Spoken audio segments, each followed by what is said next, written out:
Alright, so it's Luke and Becca from Rokslide. We're getting ready. We're all packed up and about to unpack to show all the stuff we're taking. But before I get too much involved with that, I think Becca getting ready to go. It has about 38 pounds and I have 42 pounds. Becca's has all the consumables, so her pack will get progressively lighter throughout the trip. So she's only 4 pounds less than me right now, but it'll get better. So it'll be more fair towards the end. Well, and we'll probably repack every day. I mean, Yeah. since we're going to be taking down and setting up every day, it'll vary. So we're doing about 120 miles in 9 or 10 days, depending on how it goes. So 12 to 15 miles a day. It's not super killer, but still getting a few miles in. But anyway, before I get too much in that, we get asked why we have such high volume packs most of the time. Right now, I have the Mountain Warrior, which is not nearly as big as a pack I normally use for hunting, like the EMR2 or the Long Hunter, which are both 8,000 plus. Becca has the KU 5200.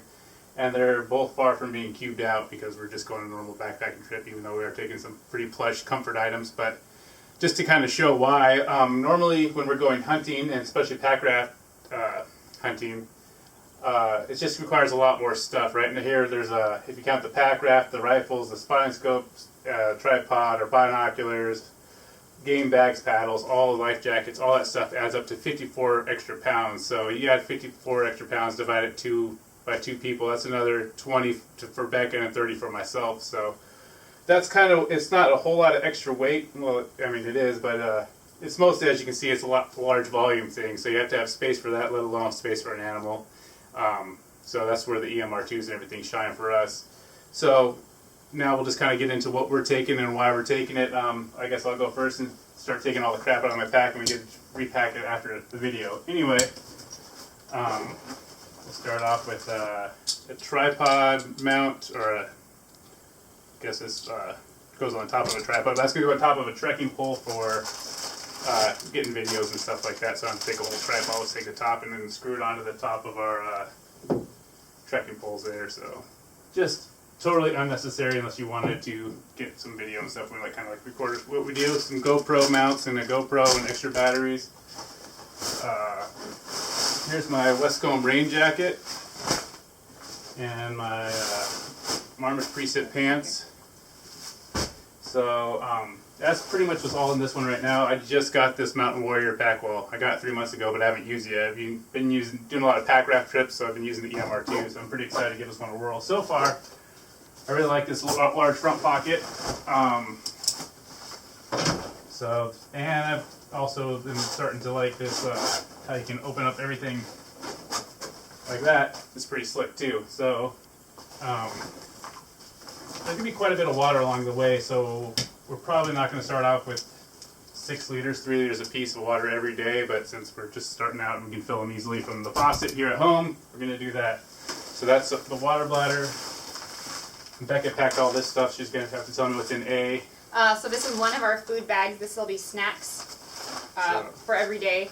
We've got our food dialed into about 1.5 pounds per person per day. So 3 pounds of food for the two of us times 10 days is about 30 pounds of consumables for this trip. So we're going about 70 miles in, I believe 65, 70 miles in, and we're crossing a road where we're going to have a resupply, and then we're going to grab the pack rafts and get across the river and then keep going for another 50, 55 miles to the very end. So we got a resupply there, so we only have, 6 or 7 days of food with us right now? About 2/3 of our 30 pounds. So, anyway, continuing on, I got the Jetboil Sumo and the super sweet Sea to Summit spoons. Highly recommend these if you eat out of a Mountain House bag. Everyone knows about getting your knuckles all full of whatever you're eating. So these long handle spoons. Steve Stidham in Fairbanks turned us onto these. Probably the best upgrade for us last year. So, and they're cheap, so that's a good thing. So we're bringing 2 100 milliliter Jetboils because we didn't have any of the big ones on hand. The tent we're bringing inside this Cuban fiber is a Cimarron with a Bear Paw Designs nest. We're just using trekking poles as our center pole.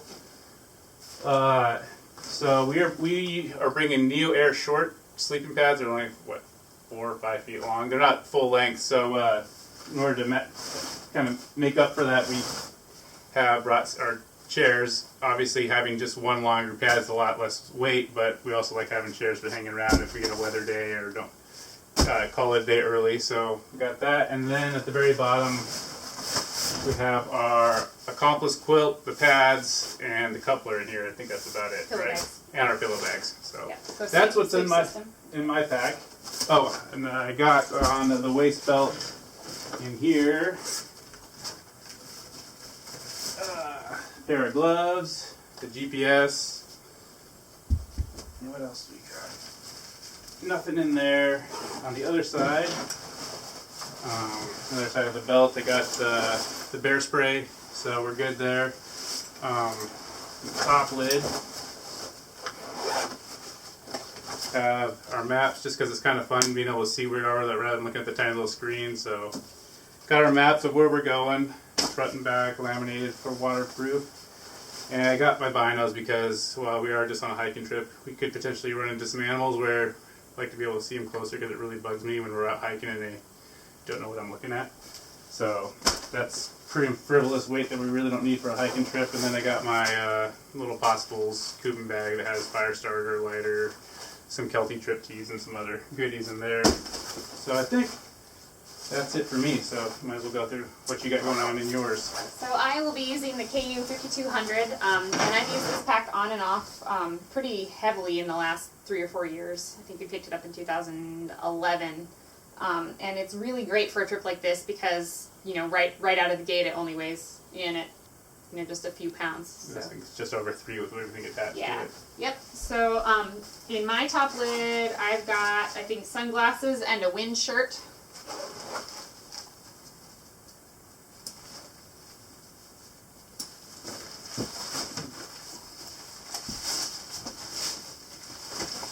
I've also got my 3 liters of water with the Sawyer inline filter. I'm taking 1 collapsible fishing rod. There should be some good lake trout or grayling fishing along this route, and we figured we'd take it just for fun. So Definitely not the lightest fishing setup either, but it works for us and we already own it, so we don't feel like buying a new one for now. my rain gear, I am using women's Westcomb event jacket and a pair of event pants made by Rab. This is kind of a miscellaneous possibles bag. We've got our satellite phone in here, our first aid kits in here, some spare batteries for cameras, and a miscellaneous gear repair kit. This is the second bag of food. This is breakfast right here. I'm not going to pull out all the entree pouches, but you can see we've got a bunch of entree pouches from multiple companies. I budgeted about 2,500 calories per day for us. That doesn't sound like a lot, but I just know historically that's about how much food Luke and I will consume.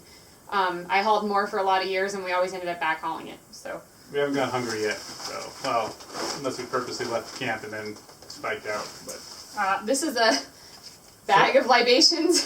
Frivolous, needless weight, but since we're going to be out for 10 days and we might as well enjoy a little bit of that's vodka, we'll mix it with Crystal Light, so a little bit of a nightcap every night. And then the last bag that I'm not going to pull out because it'll take me forever, but it's another one of these large dry bags that's got our puffy clothes. We've got Western Mountaineering pants for each of us. And I'm going to be trying out the Kuiu Kenai jacket, the puffy. Their new one's pretty quiet. And what are you using? I'm taking a Go Light Bitterroot with Treated Down for mine, and then I think we've each got 1 pair of socks to sleep in and 1 pair of merino wool base layer pants. If it got really cold, we'd have that as an extra layer, otherwise we might sleep in them. Because it could snow at any time, and a couple of the mountain passes we are going through are a little over 5,000 feet. But even at 3,000 feet, we've been caught out in June in snow and everything, so it's nice to have a little bit of extra layering if we need it. Yep. So that's pretty much what's in my pack. I do have a couple of small pockets on my waist belt that I keep a camera in one side, and then the other side I do keep our snacks for the day, so we don't have to dig all the food out of the pack every time. And I'm bringing a camera as well, but it's what's recording this video, so I couldn't pull out of my pack. It's already out. So we're both using Olympus TG4 series. So as for what I'm wearing, I just got these in the mail. They're the First Light Kurugets. I don't know why companies can't name things that are pronounceable, like their puffies, the Ampakapafari. Or seems like First Light and both Cryptic want to try to mess me up on pronouncing any of their items. You got the First Light Chama that I use for just about every freaking trip since 2012. Then a merino t-shirt from Stoic.